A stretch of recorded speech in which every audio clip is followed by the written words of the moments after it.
everyone. This is Sheila Butler with Successful Women Talk. Thank you so much for joining me today. On today's episode, we have Sharon Silver. Now, Sharon is the founder and facilitator over at Proactive Parenting. She has a great community. We can't wait to get into her story. So, hello, Sharon. Hi, Sheila. How are you? I'm well. How are you today? I'm good. It's a cloudy day here, so it's one of those days. Exactly. Same here. We're in Texas, a little overcast, a little cloudy today, but I'm not going to complain because it beats the 110 temperature, right? Oh, yes. Well, listen, the very first, oh, sorry, I'm playing around with my screen here. The very first thing, a question I usually ask everyone is, tell us a little bit, brief overview of your background, your history, and how you got started in your current business. Okay, well, you know, I'm a little older than most of you, so I'll try and keep it kind of compact. My children are far older than all of yours. I have a 29-year-old and a 33-year-old, and I don't look a day over 30, do I, except for the gray hair.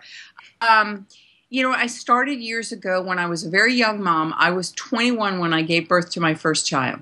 So I was completely and utterly clueless. I went through this process and I realized that what was happening to me was that I was beginning to channel what had happened to me as a child. There were no other resources. There wasn't anything that I could turn to in order to make the changes I wanted to. So one day, and this is a video that I have on my website, you're free to listen to my whole little story here, but one day I reached out to give my 3-year-old, who was in the middle of a temper tantrum, to try and hold him and calm him down. And he misunderstood and thought I was going to spank him because I was 22, 23 years old, and we were still sort of swatting on the behind. But I tell that a little bit more in the video. He reached out, he sort of recoiled back from me, and I was appalled, and I started to cry, and I realized that was not the relationship that I wanted to have between my child and me. So I had to start looking for, well, what do you change that with? So I went back to school, did early childhood education, went back to become a therapist. And my friend, who was the therapist, pulled me aside one day, and we were having a session because as you're a therapist, you have to go through your own coaching and your own therapy, which was so much fun. She said, darling, I love you to pieces. You know that. I said, yes. She said, you're never going to be a therapist. You like to talk too much. I said, that's really pretty true. I had also, since very many years, probably since I was 16 years old, really working with family dynamics and interpersonal relationships in another avenue. So I've been working with that for about 35 years. So I understand family dynamics. I understand the relationship between parent and child.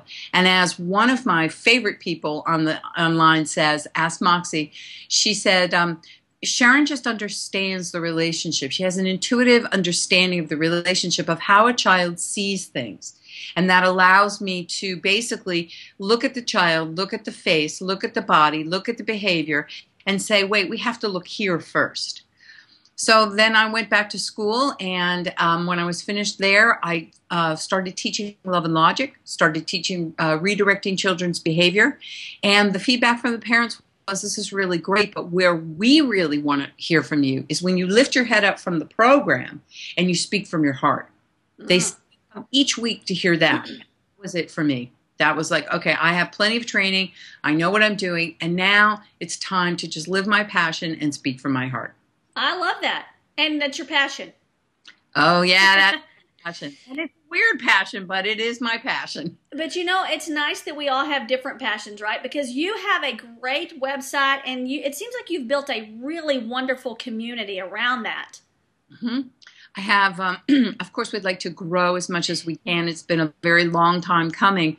But I wanted it to be a place where parents could go and get resources that would really help them with their daily life. That's what's different about me and my business, is I'm not interested in espousing the theory of why something is happening, although I will fold that in because it's really crucial and really important. But what I'm more interested in is to hear what's going on with the parent and to be able to say, let's break it down so you can handle your day-to-day life. And that seems to come across in the blogs that I do, the articles, Facebook, and the website, and parents trust it and they come back year after year. I have well over 6,000 people on my email list, and these people have been with me, the majority of them, for probably about 11 years. And that's extraordinary. They won't get the list. Yeah. That is nice. So you started building a list kind of early. Yeah, I did. I did because, I've been in business for a long time. So when the internet began and email was the way to go, we at least did that. Gotcha. Well, that's good because some people still haven't gotten that part down, and it is important. Oh, it's crucial because they are the people who are very aligned with me. They love what I have to say, and they will support me in whatever way they can. Now, are there 6,000 people that will support me? No, there is truly a handful. We've gotten it down to, we have at least 300 or 400 people who, when I say something, they move and they do something. They support me, or they say, yes, I want to do that. And that to me that's lovely. That is lovely. I mean, it doesn't matter if you have 50 followers or 500, but you have to have some that are committed and passionate about what you're doing and can support you and help your business grow. They really do help your business grow. It's something that I would encourage every entrepreneur to do, whether you believe it or not, because the bigger your list gets, you'll start finding that you have real advocates for you that will speak on your behalf when you're not there. And to me, that's quite extraordinary. And I'll give you a really good example. I was teaching a seminar many years ago in Portland, Oregon. And a woman was in the seminar, and she loved it. She came back week after week. I think it was a 5-week class. And she pulled me aside at the very end, and she said, I don't think you don't know who I am, but now I'm going to tell you. And I'm like, uh-oh. Oh, no. She said, I work for Intel, and I want to bring you in, and I want you to be the parent expert at Intel because we have a lot of parents. And I've done it for the last 7 years. So you never know who's in your audience. Wow, that's a great point. Oh, yeah, you never know. I have had people walk up to me and say, I'm on radio, I'm on TV, come with me. I have something for you. And it looks like you've done, like seeing some of the things on your Facebook page, you've done quite a few things with larger brand. I think there was something with Oprah and different news stations. It's really nice. It's really good for your business. And I'm guessing you get yourself out there, which is even better. Yes, you do get yourself out there, and you kind of have to, as an entrepreneur, you have to put your whole self to the side and say, let's just put the passion forward because, I'm just like everybody else. I don't like the way I look on TV. Who needed to add 10 pounds? That's really rude. Yeah. You would think that they would be able to fix that now with all the technology that we have. You would think so, wouldn't you? I would be very grateful. And I also have a really great radio voice. So I put myself out there and I start to realize, as all women and all entrepreneurs have to, what's the voice inside my head that's trying to steal my passion? What is giving me feedback that says I'm not capable of that? And that's a lie. Because I am capable. You are, and I love that because I think a lot of people maybe sell themselves short because they are capable. Maybe you haven't touched on those skill sets in a while, but you have them there. You just have to figure out how to bring them to the forefront and see what you can do with it. Well, I actually really believe that the passion was installed in you as a child and that's the line that pulls on you, and all your experiences lead you to fulfilling your passion in life, your destiny in life. So you have to ask yourself, what do I love to do? No matter what I'm doing, what do I love to do? What makes me feel at home inside myself? Now, Very interesting. Yeah, when you do that, you are talking to yourself, but then you realize I have to extend that to my child. Because here's a perfect example. As a child, and I'm not going to tell you how old I am, when the type of parenting that was done when I was a child was a lot of spanking, smacking. I had my mouth washed out with soap. I had my mouth smacked. But who knew that I was going to need this as a public speaker, as a TV and radio personality? So if my parents had looked at that and said, let me work with you when you are not being kind or when you are not speaking the way you should, then I think I would have been better off. Now I deal with, does my voice have any merit? Does my voice have any power? Am I able to truly contribute to what women and parents need? Oh, I like that. Yes, but let me ask you this. I know that you see athletes and they have trainers and they have coaches. How do you convince a parent that they need a coach? Because really, I hear this with business owners as well. It's hard for a business owner to understand they need a coach. And I think it's hard for parents to realize that, hey, maybe coaching is a great option. It is a really great option. And I think the way that I try and do it is I try and say we have a misunderstanding in our society that you only use parenting, go to classes, or use a parenting coach when there are big issues. And that's really perfect and it's appropriate. But what if, just like anything else you did in life, you were proactive, hence the name, and Excuse me. and you basically did this when you started noticing that there were some problems, and you get coaching so you never get over here to the issue. You have the skills and the tools that you need in order to reframe your communication with your child. You know, I tell business owners, and with that I do a lot of consulting, and I tell the business owners that they'll say up front, it's so expensive. And my theory is that everything in life is. And you either pay for it on the front end or you pay for it on the back end. And I would rather be proactive than reactive because it's usually cheaper, whether you're talking about your time, money, or sanity. Absolutely. Sanity has got to have a place in our society, and it hasn't. At this point, we're working really, really hard. Those of us that are entrepreneurs are working far harder than we ever did working for someone else. I am a workaholic, and I am changing that as we speak. But, you know, I sit here and I have my computer so I can do it. Sanity is not something that we have factored into our American society. The rest of the world actually has. The rest of the world looks at us and said, you people are nuts. I agree. Yeah. So, you know, if we don't start taking care of ourselves, then how can we take care of our children? How can we create the life we want and the society we want to belong to? Well, let me ask you this. How hard is it? Because it's stressful now. Like you said, as an entrepreneur, you're very busy and you're a mom. We're just gonna focus on moms for a minute. So moms already have the stress of, I'm going to go back to work, or I'm going to start a business, therefore I'm not taking care of my kids maybe as much as I should, or maybe I'm putting them in preschool before I should. So they have all of those stressors, and then they have the stressors of what society thinks, and then they have the stressors of what they see on TV, and then they have the stressors of what their parents are saying to them. So, you know, what does that do to us as a parent, and how can we kind of flip that to make it more beneficial? It's easy and tremendously hard at the same time. The truth is, the way you do it is you ask, whose voice is this? Is this my voice? Is this my truth? Is this what I need in my life? If it's not, throw it out. Because we are really trained to believe in someone else's voice. When it comes to parenting, if you are a controlling parent, if you're a drill sergeant, you are filling in the voice for your child. You can flip it and you can be the kind of parent that says, okay, what's inside your head? What do you want? And let me help you get there and support them.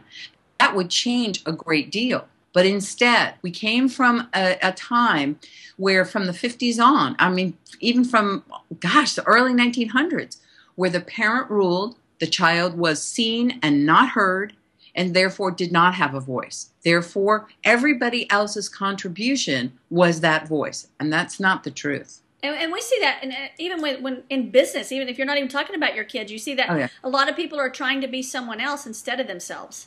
Absolutely. And your passion is tied to you. Your destiny is tied to you. If you try and be someone else, you're going to fail because it's not authentic. We're at a time when authenticity and who you really are is what makes it work. I agree. Now let's talk about this. You have a great site with a lot of information. You have a blog. You have just a lot of stuff out there. You put a lot of content out on your Facebook page. Let's talk about the freemium model versus making money as a business, because there's a lot of controversy on both sides, right? So let's talk a bit about that.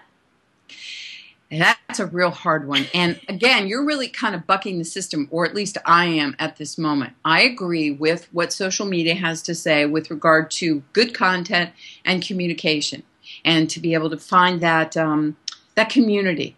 But at what point did we get to the place where I am giving away everything I have so you may come and visit each day and get your full parenting lesson without being I have to put food on the table just like you do. This is my given choice of how I do that.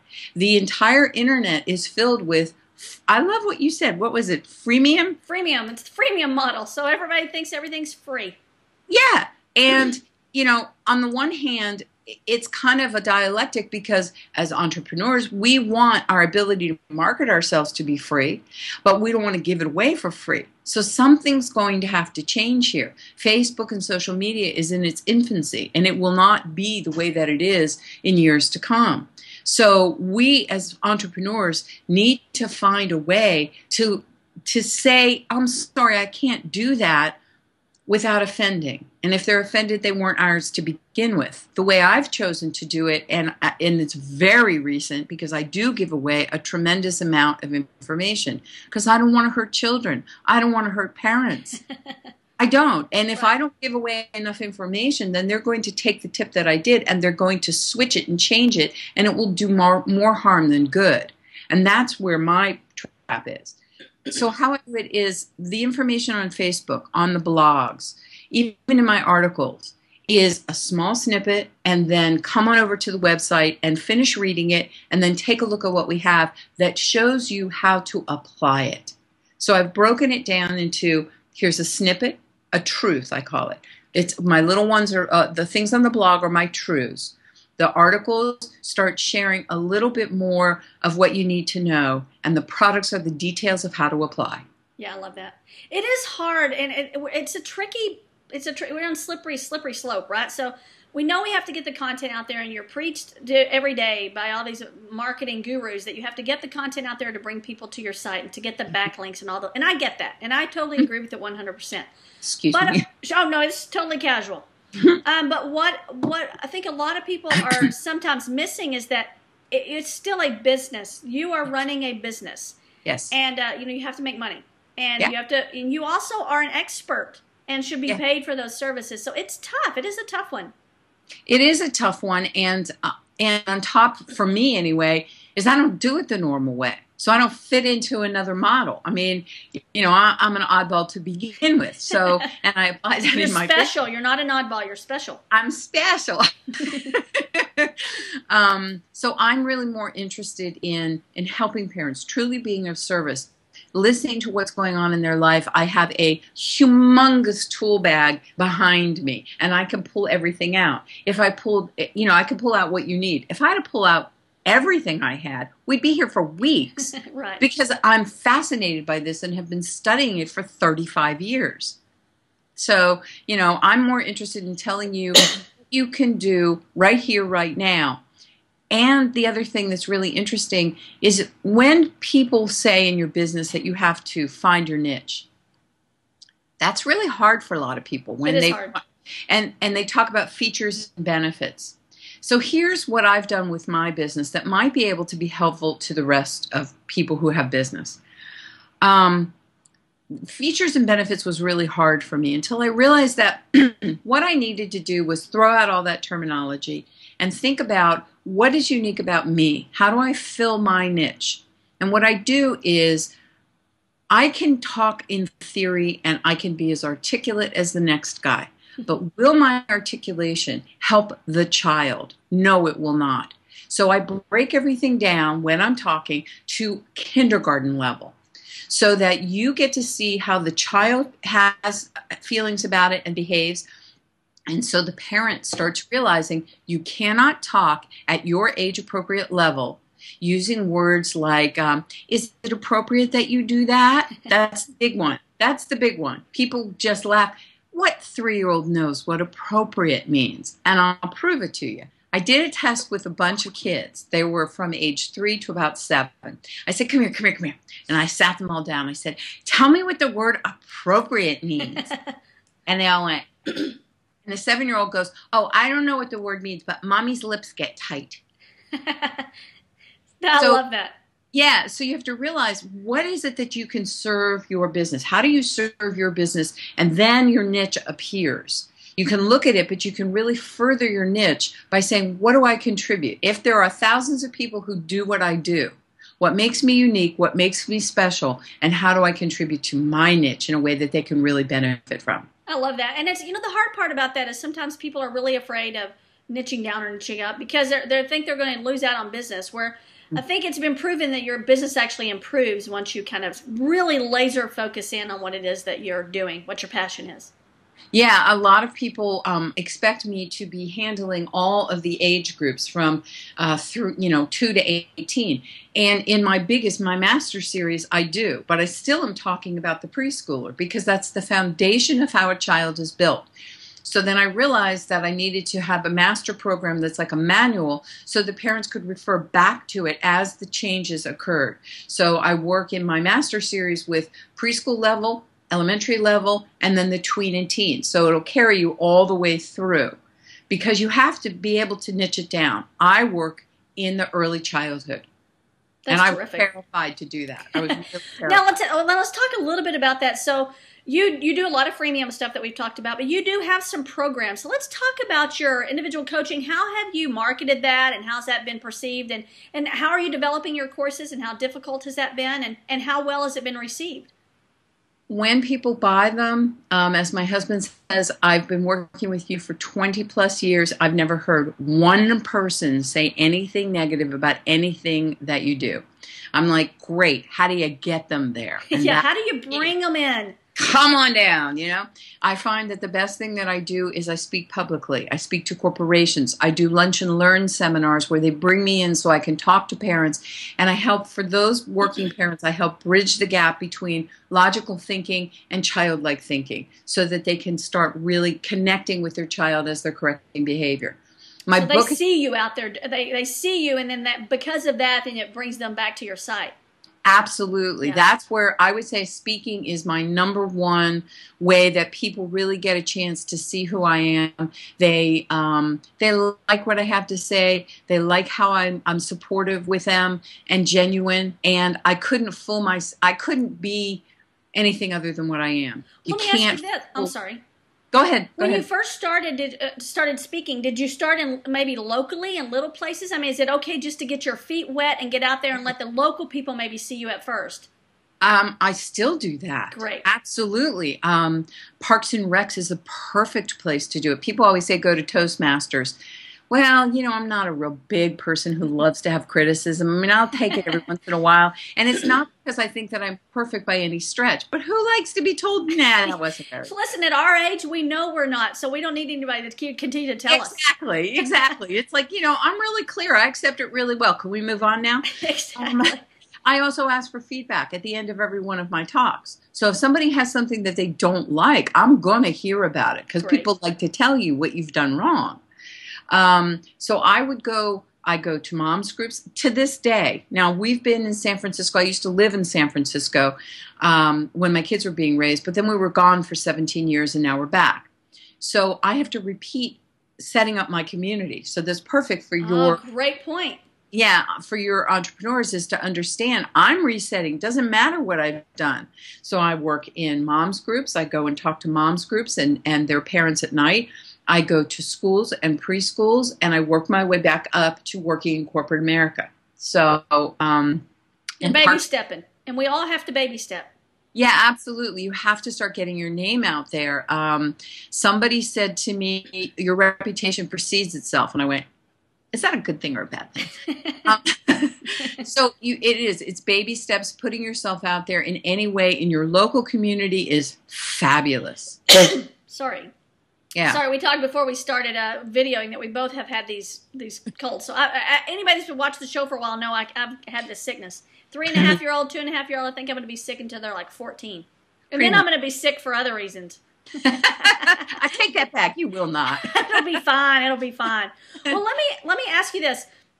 How have you gone about, what's been the easiest thing and the most challenging thing about building that community back? Getting past the firewall. Getting into the schools, being able to find the person to talk to. That is absolutely my challenge. And I just have to do it anyway. Perfect. That's really the challenge. I love that. Well, listen, I could go on. I want to talk to you about parenting stuff as well. I mean, I told you we could do that forever. But if someone wanted to connect with you, where would you want to send them? I would send them to my website, which is proactiveparenting.net. For tips and to get to know me, then you'd want to go to Facebook, and there I'm Proactive Parenting Tips. Perfect. So that's what I would say is between the two, you're going to get a really good slice of who I am and what I have to say and how I can help parents. You either like it or you don't. And, and we can all use the help. I know I can.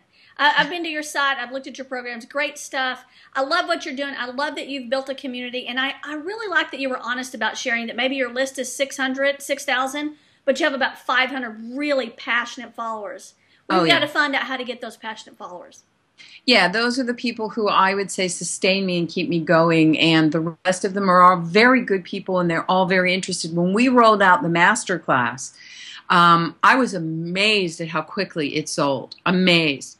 And that's one of the other things is that we're playing with finances, and we're playing with how much can we charge. And we probably have to reshift that maybe now too, because we're trying to find that sweet spot.